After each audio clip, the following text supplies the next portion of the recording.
જુઓ કળિયુગના ભરડા મોહ ભરખી ગયેલું સ્મશાન ગૃહ. લુણાવાડા તાલુકાના પટ્ટણ ગામે આવેલું સ્મશાન ગૃહ નિર્માણ પામતાની સાથે 55 દિવસમાં જમીન પર ગબડી ગયું. પાણી પુરવઠા વિભાગે આ યોજના હેઠળ આ ગામમાં 15 કરોડ રૂપિયાની ફાળવણી કરી હતી.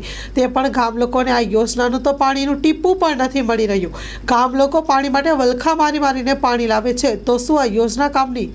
મળતી વિગતો અનુસાર એક બાજુ સરકાર વિકાસની ગાથાઓ ગાઈ રહી છે, તો બીજી બાજુ ગામડાનો વિકાસ પોચો છે. અમુક મહિનાઓ અને અમુક દિવસો સુધી જ સીમિત હોય છે. ખાલી દેખાવ કરીને સરકારી તંત્ર મળતી ગ્રાન્ટોનો વિકાસ નહીં, પણ જે તે ગામના સરપંચથી લઈને સરકારી બાબુઓ વચ્ચે જ રહેતો હોય છે, જેથી ગામડામાં વિકાસ કાયરે પણ નથી દેખાઈ શકતા. ઘણા વધારે સમયથી ચાલી રહેલા આ પ્રશ્નને અને પ્રથાને નાબૂદ કોણ કરશે તે હવે જોવાનું રહ્યું છે.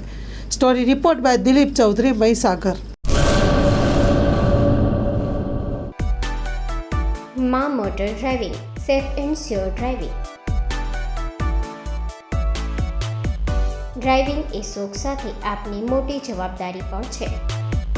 અમારા ઇન્સ્ટ્રક્ટર દ્વારા સચોટ અને સરળ માર્ગદર્શન. આપની રોજની તાલીમની માહિતી મેળવીને શું અધુરાશ છે એના ઉપર પૂરું ફોકસ કરાય છે.